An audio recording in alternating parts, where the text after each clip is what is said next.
वजीर दाखिला राना सनाउल्लाह ने कहा कि परवेज इलाही ने एतमाद का वोट नहीं लिया, वो आईनी वजीर आला नहीं रहे। चीन में कोरोना की वबा दोबारा से फैलने से मुश्किलात में इजाफा और मिलिएगा ब्रांड्स की मुलाजमत को ठुकराने वाली बाहिम्मत पाकिस्तानी से। ये BBC उर्दू सर्विस है। उबैद मलिक से खबरें सुनिए। पाकिस्तान के वफाकी वजीर दाखिला राना सनाउल्लाह का कहना है कि गवर्नर को आईनी तौर पर यह इख्तियार हासिल है कि वो वजीर आला को किसी भी वक्त एतमाद का वोट लेने का कह सकता है। लाहौर में मीडिया के नुमाइंदों से बात करते हुए उनका कहना था कि चौधरी परवेज इलाही ने गवर्नर के बुलाए गए इजलास में एतमाद का वोट हासिल नहीं किया, लिहाजा वो अब आईनी तौर पर वजीर आला नहीं रहे और इसका सिर्फ एक रस्मी नोटिफिकेशन जारी होना है और गवर्नर पंजाब की जानिब से उन्हें डी नोटिफाई करने का नोटिफिकेशन आज जारी हो जाना चाहिए। उनका कहना था कि पंजाब में कोई सियासी बहरान नहीं है और जब गवर्नर पंजाब वजीर आला को डी नोटिफाई करेंगे और वो वजीर आला आईनी हुक्म पर अमल नहीं करते तो गवर्नर पंजाब वफाक को लिख सकते हैं। पाकिस्तान तहरीक इंसाफ के रहनुमा और साबिक वजीर आजम इमरान खान के chief of staff Shibli Faraz का कहना है कि पाकिस्तान तहरीक इंसाफ के अरकान जुमेरात को होने वाले कौमी असम्बली के इजलास में अपने इज्तिमाई इस्तीफे पेश करने के लिए हाजिर नहीं होंगे और पाकिस्तान तहरीक इंसाफ इस मामले को सुप्रीम कोर्ट ले जा रही है। मजीद तफसील नादिया सुलेमान से।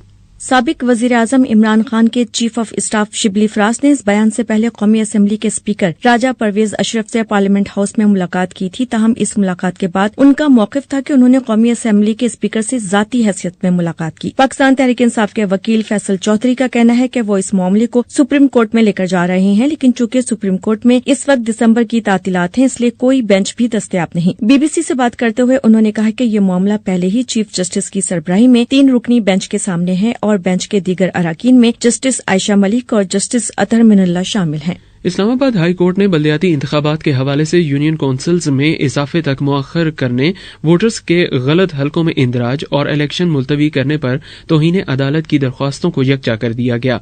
इस्लामाबाद हाई कोर्ट में चीफ जस्टिस की सरबराही में जारी समाअत के दौरान attorney general Ashtar Ausaf, advocate general Islamabad Jahangir Jadoon और दरख्वास्त गुजारान के वकील आदिल अजीज काजी के अलावा दीगर अदालत में पेश हुए। मजीद तफसील शहजाद मलिक से।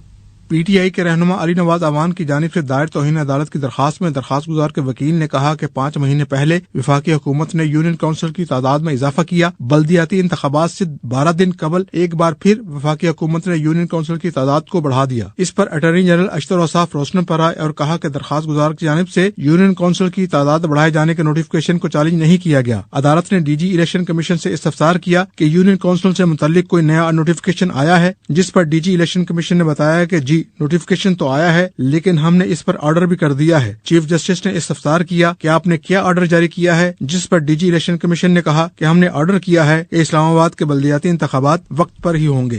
पाकिस्तान तहरीक इंसाफ के रहनुमा असद उमर का कहना है कि मौजूदा हुकूमत अवाम के खौफ से इलेक्शन से भाग रहे हैं। इस्लामाबाद में मीडिया से बात करते हुए कहा कि मौजूदा हुक्मरान जमहूरियत के बुनियादी असूल पामाल कर रहे हैं। मजीद तफसील रुबाब बतूल से। हुकूमत पर तनकीद करते हुए पाकिस्तान तहरीक इंसाफ के रहनुमा असद उमर का कहना था कि हुक्मरान इमरान खान और अवाम से खौफजदा हैं और ये इलेक्शन से भाग रहे हैं। इनका कहना था कि हुकूमत के तमाम हरबे नाकाम हो चुके हैं। मौजूदा हुकूमत वफाक में बल्दियाती इंतखाबात में हल्का बंदियां बढ़ाकर इलेक्शन मुलतवी करने की कोशिश कर रही है और पंजाब में भी असम्बली की तहलील को रोकने के लिए किए गए इकदामात बदनीयती पर मबनी हैं। असद उमर का कहना था कि मौजूदा हुकूमत अपना इक़्तिदार बचाने के लिए आखिरी हरबे इस्तेमाल कर रहे हैं, जिसमें इन्हें नाकामी होगी। पहले ये हुकूमत कराची और पेशावर में इंतखाबात से भागे और अब ये इस्लामाबाद से भाग रहे हैं। पाकिस्तानी फिल्म जॉयलैंड अब एक और तारीख रकम करने जा रही है, क्योंकि इसे दुनिया के सबसे बड़े फिल्मी अवार्ड ऑस्कर की फहरिस्त में शामिल कर लिया गया है। मजीद तफसील साद सुहेल से। फिल्म जॉयलैंड की कहानी एक ख्वाजा सरा की जिंदगी पर बनाई गई है, जिसको सरमद खूसट और अपूर्वा चरण ने प्रोड्यूस किया है। ताहम पाकिस्तान में इस फिल्म की नुमाइश बाइस तनाजा रही है और पाकिस्तान के सबसे बड़े सूबे पंजाब में अब भी इसकी नुमाइश पर पाबंदी आयद है। जॉयलैंड लाहौर के एक मुतवसत घराने से ताल्लुक रखने वाले मेहनत का शादीशुदा नौजवान हैदर की कहानी है, जो एक डांस थिएटर में शामिल होता है और एक ट्रांसजेंडर बीवा से मोहब्बत कर बैठता है। फिल्म में सरवत गिलानी, सानिया सईद, अली जुनेजो, सना जाफरी, अलीना खान समेत दीगर अदाकारों ने काम किया। दुनिया भर से 92 ममालिक इस कैटेगरी में शामिल होने के अहल थे। ताहम सिर्फ 15 ममालिक की फिल्मों को मुंतखब करके ऑस्कर अकेडमी अवार्ड्स के लिए शॉर्टलिस्ट किया गया है।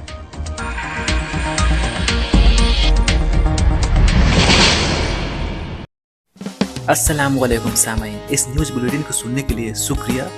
اس طرح کی آتھینٹک نیوز سننے کے لیے آپ ہمارے دوسرے چینل کو بھی سبسکرائب کر سکتے ہیں۔ اس کے لیے آپ اوپر دیے گئے آئی بٹن پر چینل کا نیم پہ کلک کر کے ریڈائریکٹ ہو سکتے ہیں، یا پھر ڈسکرپشن میں دیے گئے لنک پر کلک کر کے آپ اس چینل پر ریڈائریکٹ ہو سکتے ہیں۔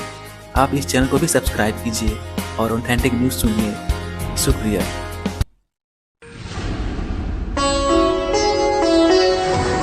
BBC گلوبل نیوز بیٹ آپ ہر شب 8 بجے سے صبح 1 بجے تک ہر گھنٹے کے بعد ہمارے پارٹنر FM ریڈیو چینلز پر سن سکتے ہیں۔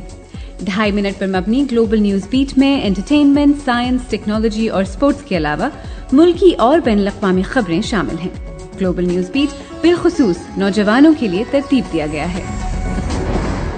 یہ خبریں آپ BBC اردو سروس سے سن رہے ہیں۔ رواں مالی سال کے دوران وفاق سے NFC ایوارڈ کے تحت 27 ارب روپے کم ملنے سے بلوچستان حکومت کی مالی مشکلات میں اضافہ ہو گیا ہے۔ مزید تفصیل کے ساتھ کوئٹہ سے نامہ نگار محمد کاظم۔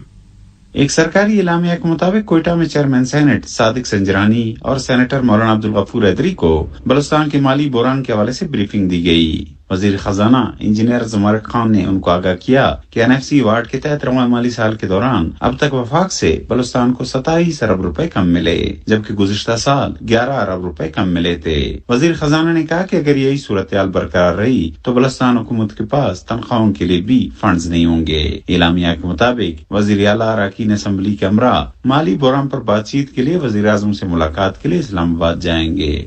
پاکستان کے وزیر خارجہ بلاول بھٹو زرداری کا کہنا ہے کہ وہ پاکستان کے واحد وزیر خارجہ ہیں جو اپنے ہوٹل کا بل خود ادا کرتے ہیں۔ انہوں نے مزید کہا، حقائق یہ ہے کہ میں پاکستان کا واحد وزیر خارجہ ہوں جو اپنا ٹکٹس خریدتا ہے، اپنا ہوٹل کا بل بھرتا ہے اور پاکستان کے عوام پہ بوجھ نہیں ڈالتا ہوں۔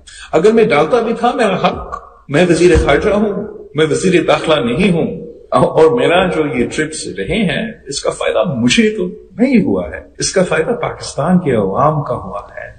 چین میں کووڈ-19 کی نئی لہر کے خدشے کے پیش نظر عالمی ادارہ صحت نے کہا ہے کہ وہاں ہسپتال نئے مریضوں سے بھر رہے ہیں۔ چینی حکام نے کم اعداد و شمار ظاہر کیے ہیں، تاہم WHO میں ایمرجنسی شعبے کے ڈاکٹر مائیکل رائن نے کہا ہے کہ وہاں انتہائی نگہداشت کے یونٹ کافی مصروف ہیں۔ مزید تفصیلوں میں رقم سے حکام کے مطابق کووڈ سے ہونے والی اموات کی تعداد بہت کم ہے، تاہم یہ خدشہ پایا جاتا ہے کہ سرکاری اعداد و شمار سے قطع نظر چین میں کووڈ تیزی سے پھیلا ہے۔ WHO میں ایمرجنسی کے شعبے کے سربراہ ڈاکٹر رائن نے کہا کہ چین کے ICUs میں کم اعداد و شمار ظاہر کیے گئے، مگر اسی دوران ICUs بھرے بھی جا رہے ہیں۔ ملک میں حکومت کی طرف سے زیرو کووڈ کی حکمت عملی میں نرمی کے بعد سے اموات میں اضافہ ہو گیا اور ملک بھر میں شمشان گھاٹ مشکل کا شکار ہیں۔ بیجنگ میں مقیم ایسوسیٹڈ پریس کے نمائندے ڈیک کانگ نے دارالحکومت میں کووڈ سے مرنے والوں کے بنائے جانے والے ڈونگیاؤ نامی قبرستان اور شمشان گھاٹ کے دورے کے بعد BBC کو بتایا کہ باہر 1 سے 2 درجن لوگ کھڑے تھے اور کچھ لوگ گاڑیوں سے دھڑا دھڑ تابوت اتار رہے تھے۔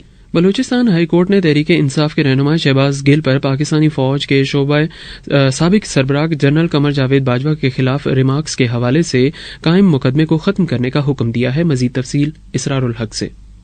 یہ مقدمہ شہباز گل کے خلاف راولپنڈی میں تحریک انصاف کے جلسے میں خطاب کے حوالے سے بلوچستان کے افغانستان سے متصل قلعہ عبداللہ میں دائر کیا گیا تھا۔ اس مقدمے کے خاتمے کے لیے بلوچستان ہائی کورٹ میں درخواست دائر کی گئی تھی۔ درخواست پر بلوچستان ہائی کورٹ کے جج جسٹس عبدالحمید بلوچ پر مشتمل بینچ نے فیصلہ سناتے ہوئے مقدمے کو غیر قانونی قرار دیتے ہوئے اسے ختم کرنے کا حکم دیا ہے۔ عدالت نے پولیس سے استفسار کیا کہ ایک ہی کیس میں کیسے قلعہ عبداللہ میں مقدمہ درج کیا گیا۔ عدالت نے کہا کہ سپریم کورٹ کا فیصلہ ہے کہ ایک ہی واقعے کے 2 مقدمات نہیں ہو سکتے۔ پاکستان کی مشہور یونیورسٹی سے پڑھنے کے بعد ٹیکسٹائل ڈیزائنر وجیہہ خان نے بڑے برانڈز کے ساتھ کام کرنے کی بجائے اپنے آبائی علاقے کا رخ کیوں کیا؟ انہوں نے بتایا، ایک چیز جو مجھے ہمیشہ ٹریگر کرتی تھی وہ یہی تھی کہ کس طرح میں باقیوں سے الگ بن سکتی ہوں، کس طرح یہ کریٹو ڈسپلن جو کہ ٹیکسٹائل ڈیزائن ہے، اس سے میں کس طرح ایک سوشل کاز کو ریلیٹ کر سکتی ہوں، جو کہ ایک بہت بڑا چیلنج تھا جس چیز نے مجھے کراچی سے ہنزا تک ٹریول کرایا۔ اور یہاں آ کے پھر جب میں نے کرافٹس ایکسپلور کیے انیشلی تو بہت ساری ایسی چیزیں تھیں کہ جن میں پوٹینشیل لگا تھا مجھے، واز ہینڈ ووون کلاتھ۔ جہاں تک ایکسپلوئٹیشن کی بات ہے تو آئی فیل کہ دیر آر سم ایریاز جہاں پہ ایکسپلوئٹ کیا جا رہا ہے آرٹیزانس کو because they are not aware کہ ان کے پروڈکٹ کی کیا ویلیو ہے۔